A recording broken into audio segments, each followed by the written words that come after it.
ইমামে আজম আবু হানিফা, ইমামে আজম আবু হানিফা। আলহামদুলিল্লাহি রব্বিল আলামিন ওয়াসসালাতু ওয়াসসালামু আলা সাইয়্যিদিল মুরসালিন আম্মা বা'দ ফাআউযু বিল্লাহি মিনাশ শাইতানির রাজীম বিসমিল্লাহির রহমানির রহিম আসসালাতু ওয়াসসালামু আলাইকা ইয়া রাসূলুল্লাহ আসসালাতু ওয়াসসালামু আলাইকা ইয়া হাবিবাল্লাহ আসসালাতু ওয়াসসালামু আলাইকা ইয়া নবিয়াল্লাহ ওয়া আলা আলিকা ওয়া সাহাবিকা ইয়া নূরাল্লাহ। মাদানী চ্যানেলের দর্শক শ্রোতা, দুরূদ শরীফের অসংখ্য অগণিত ফজিলত বিভিন্ন হাদিস গ্রন্থে বর্ণিত রয়েছে, যার মধ্য হতে একটি ফজিলত হচ্ছে ক্বালা রাসূলুল্লাহি সাল্লাল্লাহু তাআলা আলাইহি ওয়া আলিহি ওয়াসাল্লাম মান সাল্লা আলাইয়া ইয়াউমাল জুমুআতি ফাকানাত শাফাআতুন লাহু ইনদি ইয়াউমাল কিয়ামাতি। অর্থাৎ নবী করিম রউফুর রহিম সাল্লাল্লাহু তাআলা আলাইহি ওয়া আলিহি ওয়াসাল্লাম ইরশাদ করেছেন, যে ব্যক্তি আমার উপর জুমার দিনে দুরূদ শরীফ পাঠ করবে, কাল কিয়ামতের দিন আমি তার শাফাত করব। জি মাদিনী চ্যানেলের দর্শক শ্রোতা, জুমার দিন ছুটির দিন হয় আর আমরা অনেক সময় পেয়ে যাই। তো এই সময়টাকে কাজে লাগানো দরকার, যাতে কাল কিয়ামতের দিন এই সময় আমাদের জন্য মুক্তির উপায় হয়। আর সেটা কিভাবে?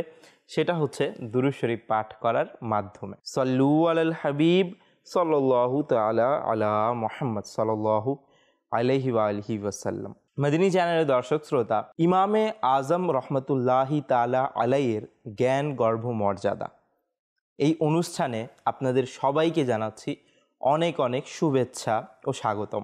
আলহামদুলিল্লাহি তাআলা, আজ আমরা ইমামে আজম আবু হানিফা রহমতুল্লাহি তাআলা আলাই, যার আসল নাম নোমান বিন সাবিত, অর্থাৎ ওনার নাম নোমান এবং ওনার পিতার নাম সাবিত, ওনার ব্যাপারে আজ আমরা আলোচনা করব রাদিয়াল্লাহু তাআলা আনহু। তিনি রাদিয়াল্লাহু তাআলা আনহু তাবেঈ ছিলেন। তাবেঈ কাদেরকে বলা হয়? সংক্ষিপ্তভাবে আমরা এভাবে বুঝে নিতে পারি যে যারা ইমানের সাথে সাহাবায়ে কেরাম আলাইহিম রিদওয়ানদের সাথে দেখা করেছেন, তাদেরকে তাবেঈ বলা হয়। ইমামে আজম রাদিয়াল্লাহু তাআলা আনহু কিন্তু সাহাবায়ে কেরাম আলাইহিম রিদওয়ানদের সাথে সাক্ষাৎ করেছেন এবং তাদের থেকে অনেক হাদিসও বর্ণনা করেছেন। ইভেন ইমামে আজম রহমতুল্লাহি তাআলা আলাইয়ের ব্যাপারে জানা যায়, ওনার হাদিস গ্রন্থ পড়লে, মুসনাদে ইমামে আজম পড়লে দেখা যায় যে অনেকগুলো হাদিস এমনও রয়েছে যেগুলো তিনি কেবলমাত্র একজন সাহাবী দ্বারা বর্ণনা করেছেন, অর্থাৎ সেই সাহাবী নবী করিম সাল্লাল্লাহু তাআলা আলাইহি ওয়া আলিহি ওয়াসাল্লামের প্রকাশ্য জীবদ্দশায় তার থেকে শুনেছিলেন, আর পরবর্তীতে ইমামে আজম রহমতুল্লাহি তাআলা আলাই তার থেকে সেই হাদিসটা শুনে তিনি বর্ণনা করেন, নিজের কিতাবে তিনি লিপিবদ্ধ করেছেন। জি মাদিনী চ্যানেলের দর্শক শ্রোতা, এমনই মর্যাদা ইমামে আজম রহমতুল্লাহি তাআলা আলাইয়ের। ইমামে আজম রাদিয়াল্লাহু তাআলা আনহু 70 হিজরিতে ইরাকে কুফায় জন্মগ্রহণ করেন। এই জন্য ওনার নামের সাথে কুফি শব্দটাও আসে, অর্থাৎ তিনি যেহেতু কুফায় জন্মগ্রহণ করেছেন। ইমামে আজম রহমতুল্লাহি তাআলা আলাই কিন্তু ব্যবসায়ী ছিলেন, অনেক ভালো ব্যবসায়ী ছিলেন। তার দোকান ছিল, তিনি ব্যবসা করতেন, আর ব্যবসার থেকে তিনি ইলমে দ্বীনও অর্জন করতেন, ইলমে দ্বীনের পথে আসেন। ইমামে আজম রহমতুল্লাহি তাআলা আলাইয়ের ইলমে দ্বীনের পথ ভ্রমণ জীবনী যদি বর্ণনা করি, যার মধ্যে তিনি জ্ঞান অর্জন করেছেন, সেটা থেকে আমরা জানতে পারি যে তিনি রাদিয়াল্লাহু তাআলা আনহু খুবই মেধাবী ছিলেন, খুবই মেধাবী। এমনকি তিনি রাদিয়াল্লাহু তাআলা আনহু যেই আলিমে দ্বীন শিক্ষকের কাছে পড়তে গিয়েছিলেন, তার একটা নীতি ছিল যে সবচেয়ে যারা বেশি জ্ঞানী এবং মেধাবী ছাত্র তাদেরকে সামনে রাখতেন, এবং যারা তাদের পরে এসেছে বা তারা পরবর্তী ছাত্র বা মধ্যস্থ ছাত্র তাদেরকে দ্বিতীয় শ্রেণীতে রাখতেন, এবং যারা আরও কম জানে বা কম মেধাবী তাদেরকে তৃতীয় শ্রেণীতে রাখতেন। তো প্রথম কাতারে, প্রথম শ্রেণীতে সারিতে তারাই বসতো যারা অনেক মেধাবী, অনেক কিছু জানে। প্রাথমিক পর্যায়ে যে আসতো, যেহেতু ইমামে আজম আবু হানিফা রাদিয়াল্লাহু তাআলা আনহু তিনি প্রথম তার রহমতুল্লাহি তাআলা আলাইহির কাছে গিয়েছিলেন, তো তিনি রদিয়াল্লাহু তাআলা আনহুকে, অর্থাৎ ইমামে আজম রদিয়াল্লাহু তাআলা আনহুকে তার শিক্ষক তৃতীয় সারিতে বসিয়েছিলেন। যখন তিনি তার সাথে কথা বললেন, তার শিক্ষক ইমামে আজম রদিয়াল্লাহু তাআলা আনহুর সাথে কথা বললেন, তার জ্ঞানের পরিধি সম্পর্কে তার শিক্ষকের যখন ধারণা হলো, তো তাকে দ্বিতীয় কাতারে নিয়ে আসলেন এবং পরবর্তীতে যখন দেখলেন যে না, এ তো প্রথম সারির শিক্ষার্থী, সে তো খুবই মেধাবী এবং খুবই জ্ঞানী, তো তাকে প্রথম সারিতে নিয়ে আসলেন। এভাবে ইমামে আজম রহমতুল্লাহি তাআলা আলাইহির জ্ঞানের পরিধি কিন্তু অনেক দীর্ঘ ছিল, সীমাহীন ছিল, যা আমরা সাধারণ ব্যক্তিরা হয়তো বা মাপতে পারবো না। আর ইমামে আজম রাদিয়াল্লাহু তাআলা আনহু তিনি তো কেমন জ্ঞান অর্জন করেছিলেন? প্রাথমিক পর্যায়ে তিনি ইলমুল কালাম অর্থাৎ আকিদা বিষয়ক, যে আল্লাহ তাআলার ব্যাপারে আমরা কি কি বিশ্বাস রাখব, এই বিষয়ক জ্ঞান কিন্তু তিনি অর্জন করেছিলেন। আর এই বিষয়ক জ্ঞান কিন্তু খুবই সূক্ষ্ম হয়। আর স্বাভাবিক ক্ষেত্রে আমরা দর্সে নিজামি করেছি, তো দর্সে নিজামিতে বড় শ্রেণীতে গিয়ে কয়েক বছর যখন শেষ হতো, একজন ছাত্র যখন মৌলিক বিষয়গুলো শিখে যেত, একটা ভালো পর্যায়ে পৌঁছে যেত, তারপর কিন্তু ইলমুল কালামের কিতাবগুলো অর্থাৎ আকিদা বিষয়ক কিতাবগুলো পড়ানো হয়। আর ইমামে আজম রাদিয়াল্লাহু তাআলা আনহু কিন্তু প্রাথমিক পর্যায়ে ইলমুল কালামের জ্ঞান অর্জন করেন। আর ইলমুল কালামে ওনার অনেক বেশি পাণ্ডিত্য ছিল। তিনি ইলমুল কালাম নিয়ে, এই বিষয়গুলো নিয়ে মানুষদের সাথে মুনাজারা, জ্ঞানের প্রমাণের আলোতে যে তর্ক বিতর্ক হয়, তো তিনি সেই তর্ক বিতর্কেও যোগ দিতেন এবং মানুষকে সঠিক বিষয়টা জানিয়ে দিতেন প্রমাণের মাধ্যমে।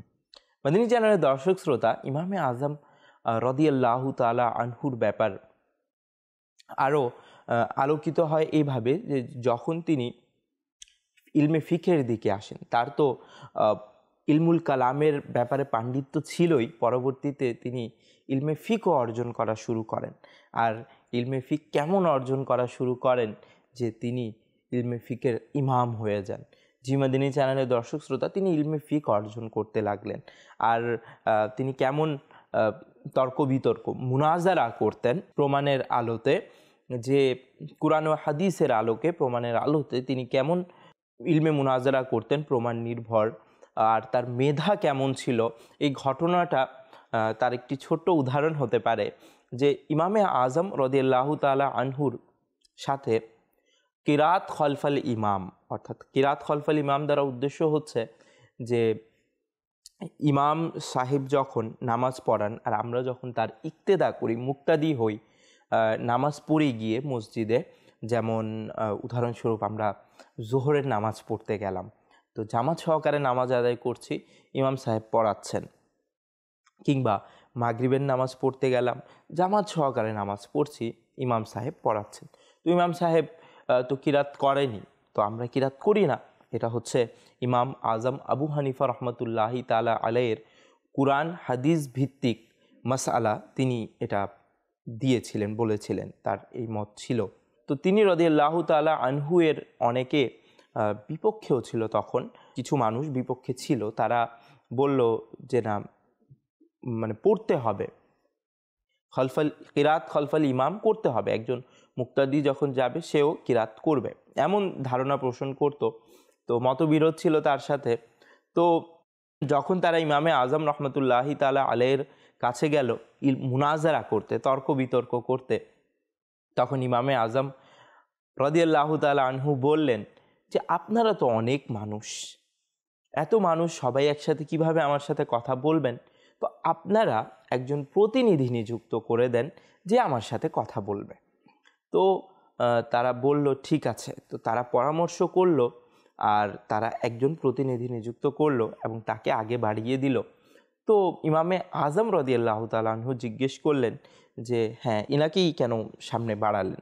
তো তারা বলল যে ইনি অনেক জানে, আমাদের মধ্যে অনেক জ্ঞানী এবং কথাবার্তাও ভালো বলতে পারে, বাকপটুও বটে এবং বাকপটুও বটে, তো তাই তাকে সামনে অগ্রসর করা, তিনি আপনার সাথে কথা বলবেন, আর তিনি যা বলবেন তার কথাই আমাদের কথা, তার মতই আমাদের মত। তো ইমামে আজম রাদিয়াল্লাহু তাআলা আনহু বললেন, তাহলে তো আর মুনাজারা করার প্রয়োজন পড়ে না। আপনারাই তো বলে দিলেন যে যখন একজনকে আপনি আপনাদের প্রতিনিধি স্বরূপ, ইমাম স্বরূপ, লিডার, নেতা স্বরূপ সামনে অগ্রসর করে দিলেন, তখন বাকিদের কথা বলার প্রয়োজন পড়ে না। আর আমি তো আমার এই মতটাই ব্যক্ত করছিলাম। সাথে সাথে সবাই অবাক হয়ে গেল, বিষয়টা স্পষ্টভাবে সহজভাবে বুঝতেও পারলো যে হ্যাঁ সত্যিই তো, যেহেতু একজনকে আমরা ইমাম বানিয়ে দিয়েছি আর সে যখন কিরাত করছে, তো স্বাভাবিক আমাদের কিরাত করার তো প্রয়োজন পড়ে না। জি মাদিনী চ্যানেলের দর্শক শ্রোতা, এমনই মেধাবী ছিলেন ইমামে আজম রাদিয়াল্লাহু তাআলা আনহু। মেধাবী হওয়ার পাশাপাশি, জ্ঞানী হওয়ার পাশাপাশি, বিভিন্ন জ্ঞানে বিভিন্ন শাস্ত্রে পাণ্ডিত্য থাকার পাশাপাশি ইমামে আজম রাদিয়াল্লাহু তাআলা আনহুয়ের কিন্তু জ্ঞানের ব্যাপারে অন্যান্য ইমামরাও প্রশংসা করেছে। ইমাম মালিক রাদিয়াল্লাহু তাআলা আনহু বলেন যে ইমামে আজম রাদিয়াল্লাহু তাআলা আনহুর প্রমাণাদি এত মজবুত আর তিনি এত মেধাবী যে যদি তিনি পাথরের পাহাড়কে প্রমাণ দিয়ে এটা সাব্যস্ত করতে চান যে এটা স্বর্ণের পাহাড়, তাহলেও তিনি পারবেন। মাদিনী চ্যানেলের দর্শক শ্রোতা, জি এমনই মেধাবী ছিলেন। ওনার মেধার প্রশংসা ওনার সমসাময়িক আলিমে দিন, ওনার পরবর্তী আলিমে দিন, ওলামায়ে কেরাম, ওয়ারাসাতুল আম্বিয়া যারা ছিলেন তারা করেছেন। মাদিনী চ্যানেলের দর্শক শ্রোতা, ইমামে আজম রাদিয়াল্লাহু তাআলা আনহু ইলমের পাশাপাশি আমলের ব্যাপারেও ব্যাপক আগ্রহী ছিলেন আর খুবই মুখলিস তাকওয়াবান ছিলেন, খুবই ক্ষুধাভীতি সম্পন্ন আলিমে দিন ছিলেন তিনি। রাদিয়াল্লাহু তাআলা আনহুর ব্যাপারে যদি আমরা ওনার আমলের ব্যাপারে, ওনার আচরণের ব্যাপারে, ওনার বিহেভিয়ারের ব্যাপারে, ওনার ম্যানার্সের ব্যাপারে যদি আমরা পড়ি, তাহলে কিছু বিষয় আমরা অবলোকন করি। একবার এক ব্যক্তি, হিংসুক লোক, যে ইমামে আজম রাদিয়াল্লাহু তাআলা আনহুর ব্যাপারে হিংসা করত, তো সে ইমামে আজম রাদিয়াল্লাহু তাআলা আনহুকে গালমন্দ করতে লাগলো। ইমামে আজম রাদিয়াল্লাহু তাআলা আনহু জবাবে বললেন, আল্লাহ তাআলা আপনাকে ক্ষমা করুন। কেমন জবাব মদিনী চ্যানেলের দর্শক শ্রোতা! সে গালমন্দ করছে, তিনি সেটার প্রতিবাদ না জানিয়ে, প্রতি উত্তর না দিয়ে তিনি বলছেন, আল্লাহ তাআলা আপনাকে ক্ষমা করুন। আল্লাহ তাআলা জানেন আপনি যেসব কিছু বলছেন আমি এমন নই। এ কথা বলার পর তার রাদিয়াল্লাহু তাআলা আনহুয়ের হৃদয় ভারাক্রান্ত হয়ে গেল, চোখ দিয়ে অশ্রু গড়াতে লাগলো। তিনি রাদিয়াল্লাহু তাআলা আনহু বলতে লাগলেন, আমি আল্লাহ তাআলার কাছে আশা রাখি যে তিনি আমাকে ক্ষমা করে দিবেন। হায়, আল্লাহ তাআলার আযাব আমাকে কাঁদাচ্ছে। আযাবের কথা মনে আসতেই কান্নাকাটি বৃদ্ধি পেল আর কাঁদতে কাঁদতে বেহুশ হয়ে মাটিতে লুটিয়ে পড়লেন। যখন হুঁশ ফিরে পেলেন তখন দোয়া করলেন, হে আল্লাহ, যে ব্যক্তি আমার দোষ ত্রুটি বর্ণনা করলো তুমি তাকে ক্ষমা করে দাও। সে ব্যক্তিটি তার রাদিয়াল্লাহু তাআলা আনহু এর সুন্দর আচরণ দেখে খুবই প্রভাবিত হয়ে গেল আর ক্ষমা চাইতে লাগলো। তিনি রাদিয়াল্লাহু তাআলা আনহু বললেন, যে ব্যক্তি না জেনে আমার ব্যাপারে খারাপ কিছু বলে তাকেও ক্ষমা করে দিলাম। হ্যাঁ, জেনে বুঝে যে ব্যক্তি আমার প্রতি অপবাদ দেয় সে অপরাধী, কেননা আলেমদের গীবত করা তাদের পরবর্তীতেও অবশিষ্ট থাকে। মদিনী চ্যানেলের দর্শক শ্রোতা, এই ঘটনা থেকে আমরা কয়েকটি বিষয় জানতে পারি। তার মধ্যে একটি হচ্ছে এটি যে ইমামে আজম রাদিয়াল্লাহু তাআলা আনহু এর আচরণ খুবই কোমল ছিল, তিনি খুবই কোমল স্বভাবের ছিলেন। যারা গালমন্দ করত তাদেরকেও দোয়া দিতেন। আর আরেকটি বিষয় সম্পর্কে জানতে পারি, ওনার তাকওয়া কেমন ছিল। সে ব্যক্তি যা ইচ্ছা তা বলে যাচ্ছিল, কিন্তু তিনি আল্লাহ তাআলার আযাবের কথা স্মরণ করছিলেন। ক্ষুধাভীতি তার ভেতর অনেক ছিল। একটি ঘটনা থেকেও এটি উপলব্ধি করা যায় যে একবার তিনি রাদিয়াল্লাহু তাআলা আনহু হেঁটে যাচ্ছিলেন, তো একজন বালকের পায়ে তার পা লেগে যায়, ইমামে আজম রাদিয়াল্লাহু তাআলা আনহুর পা লেগে যায়। তো সেই বালক বলল, ইয়া শেখ আলা তাখাফুল কিসাসা ইয়াউমাল কিয়ামা, অর্থাৎ হে শেখ, আপনি কি কিয়ামতের দিনের প্রতিশোধকে ভয় করেন না? এটা শোনা মাত্রই কাঁপতে আরম্ভ করলেন আর বেহুশ হয়ে মাটিতে পড়ে গেলেন। কিছুক্ষণ পরে যখন তার জ্ঞান ফিরল, হুঁশ ফিরে পেলেন তিনি, তখন তার সঙ্গী আরজ করলো, একটি ছোট ছেলের কথায় আপনি কেন এত আতঙ্কিত হলেন? ছোট একটি ছেলে, যা মাথায় এসেছে, যা বুঝে এসেছে হঠাৎ বলে দিয়েছে, আপনি কেন এত আতঙ্কিত হলেন? তিনি বললেন, কি জানি, ছেলেটির আওয়াজটা তো গায়বী উপদেশও হতে পারত। মাদানী চ্যানেলের দর্শক শ্রোতা, এটা দ্বারা ইমাম আজম রাদিয়াল্লাহু তাআলা আনহু এর খোদা ভীতিও উপলব্ধি করা যায় যে তিনি কত বেশি খোদা ভীতি সম্পন্ন ছিলেন। ইমামে আজম রাদিয়াল্লাহু তাআলা আনহুর আরেকটি খুব সুন্দর বৈশিষ্ট্য ছিল, যা সম্পর্কে যখন খলিফা হারুনুর রশিদ হজরত ইমাম আবু ইউসুফ রাদিয়াল্লাহু তাআলা আনহুর কাছে জানতে চাইলেন বৈশিষ্ট্য সম্পর্কে, তো তখন তিনি বলছেন যে ইমামে আজম আবু হানিফা রাদিয়াল্লাহু তাআলা আনহু অত্যন্ত পরহেজগার ছিলেন, শরীয়তের নিষিদ্ধ বিষয়াদি থেকে বিরত থাকতেন, দুনিয়াবী লোকদের থেকে দূরে থাকতেন, অহেতুক কথাবার্তা বলাকে অত্যন্ত ঘৃণা করতেন, বেশিরভাগ সময়ই নিশ্চুপ থেকে দিন ও আখিরাতের বিষয়ে চিন্তা করতেন। জি মাদিনী চ্যানেলের দর্শক শ্রোতা, ইমামে আজম রাদিয়াল্লাহু তাআলা আনহুর যেভাবে বললাম যে মেধা ছিল, খুবই বিবেক সম্পন্ন ছিলেন, তো তিনি নেকির দাওয়াতও যখন মানুষকে দিতেন, মানুষের যখন সংশোধনও করতেন, সেটার মধ্যেও কিন্তু তিনি মেধার ব্যবহার করতেন। এর পাশাপাশি এটাও মাথায় রাখা দরকার যে কিভাবে তিনি একজন মানুষকে কত সুন্দর সাবলীল ভাষায় এবং কত ভালো একটি কৌশল অবলম্বন করে মানুষদেরকে নেকির দাওয়াত দিতেন। একটা লোক ছিল, সেই লোক যুন্নুরাইন সাহাবী উসমান গনি রাদিয়াল্লাহু তাআলা আনহুকে গালমন্দ করত, মাআদাল্লাহ। তো গালমন্দ করতো সে, তো এমনকি সে উসমান গনি রাদিয়াল্লাহু তাআলা আনহুকে ইহুদিও বলে দিয়েছিল।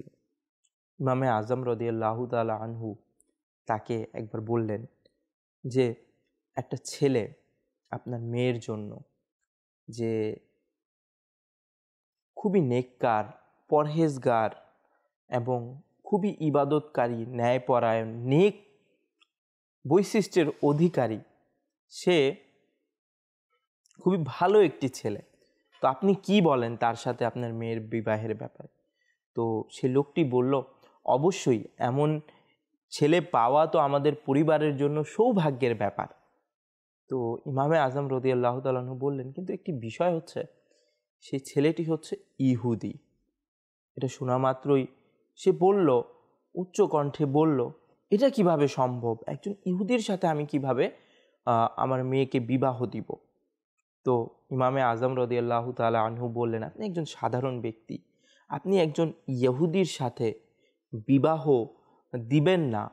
তো যিনি যুন্নুরাইন উসমান গনি রাদিয়াল্লাহু তাআলা আনহু, তার সাথে তো নবী করিম রফুর রহিম সাল্লাল্লাহু তাআলা আলাইহি ওয়া আলিহি ওয়াসাল্লাম পরপর দুজন কন্যা সন্তানকে বিবাহে আবদ্ধ করেছিলেন। তো তার ব্যাপারে আপনি এটা কিভাবে ধারণা করে নিলেন যে সে ইহুদি ছিল? তো এটা শোনা মাত্রই সে নিজের ভুল উপলব্ধি করতে পারল, আর আল্লাহ তাআলার দরবারে সে তওবা করে নিল।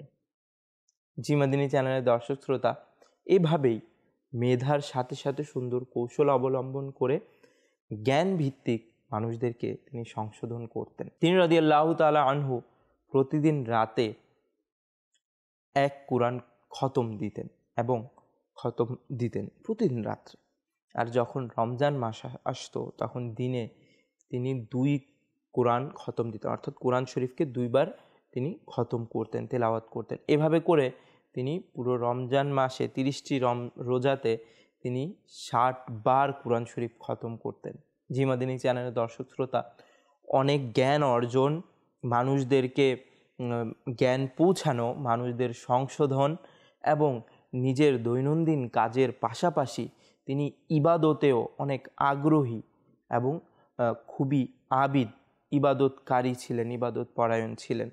মাদিনী চ্যানেলের দর্শক শ্রোতা, ইমামে আজম রাদিয়াল্লাহু তাআলা আনহু, যার ব্যাপারে আমরা শুনলাম তিনি জ্ঞানের সমন্বয়, তিনি আমলের সমন্বয়, তার মধ্যে আমল ছিল, জ্ঞান ছিল, জ্ঞানের ভাণ্ডার ছিল, এমন ছিলেন ইমামে আজম রাদিয়াল্লাহু তাআলা আনহু। জি মাদিনী চ্যানেলের দর্শক শ্রোতা, ইমামে আজম রাদিয়াল্লাহু তাআলা আনহু এমনই ছিলেন, অনেক মেধা, অনেক আমলের পাশাপাশি দুনিয়ার লোভ থেকেও অনেক দূরে ছিলেন।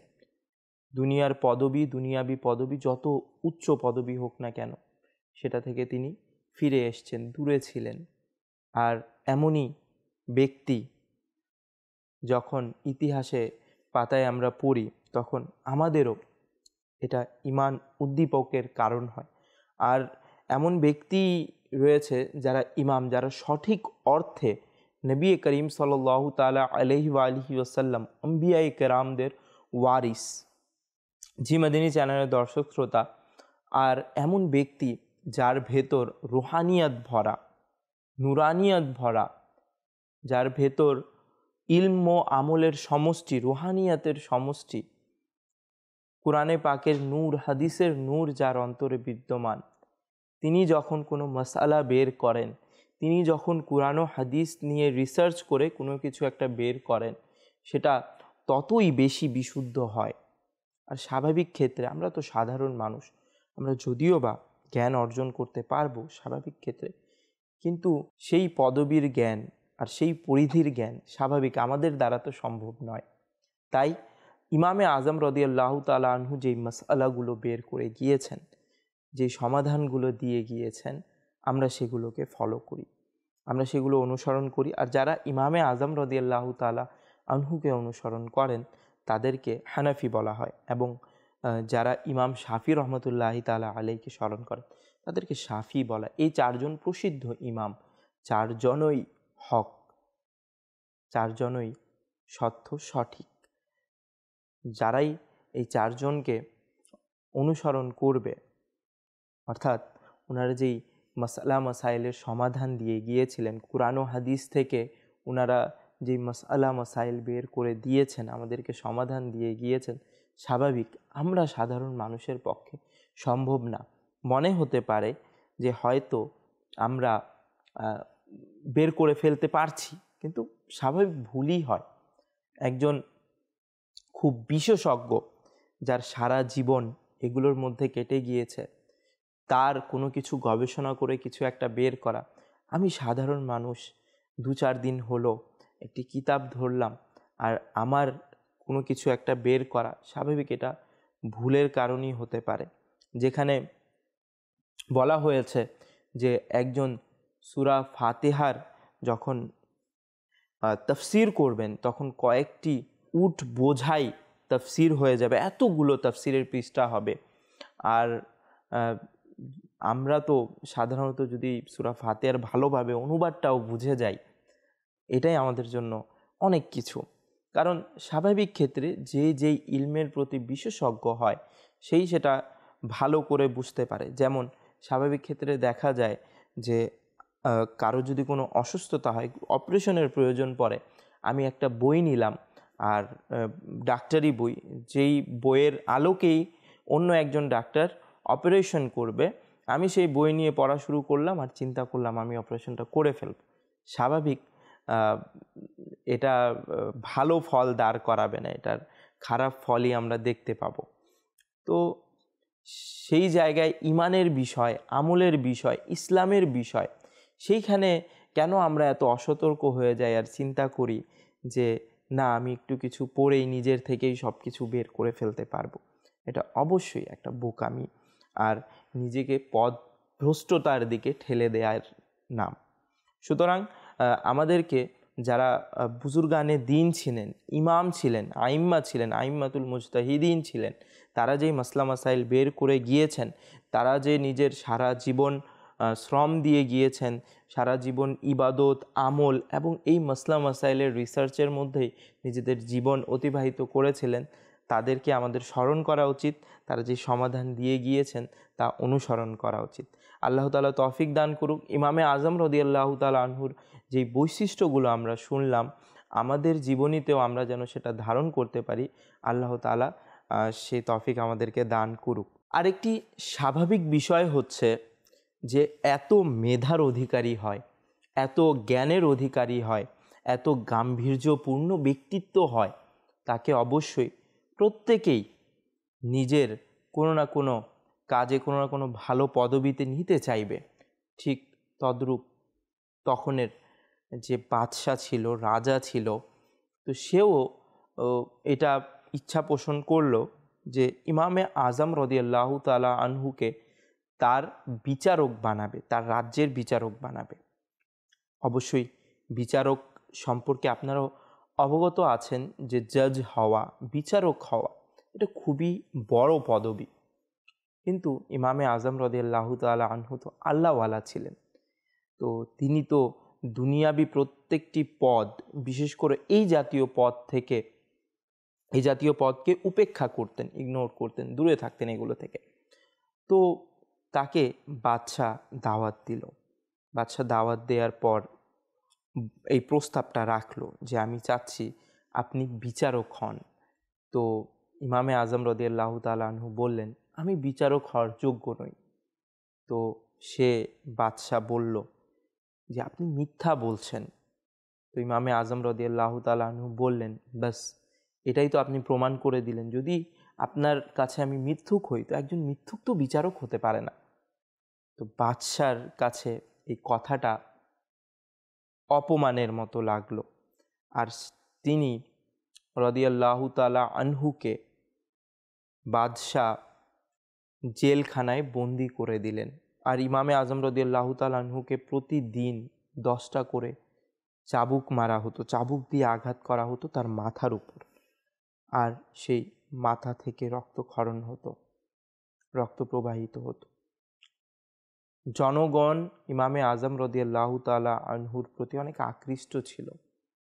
তো ইমামে আজম রাদিয়াল্লাহু তাআলা আনহুকে একটা পেয়ালার মধ্যে বিষ দিয়ে মারার চেষ্টা করা হয়। তো ইমামে আজম রাদিয়াল্লাহু তাআলা আনহুর কাছে যখন সেই পেয়ালাটা নিয়ে যাওয়া হয়, ইমামে আজম রাদিয়াল্লাহু তাআলা আনহু তো অনেক জ্ঞানী ছিলেন, মুমিন, কামিল মুমিন ছিলেন। তো তিনি ব্যাপারটা অনুধাবন করতে পারলেন যে এই পেয়ালার মধ্যে বিষ রয়েছে।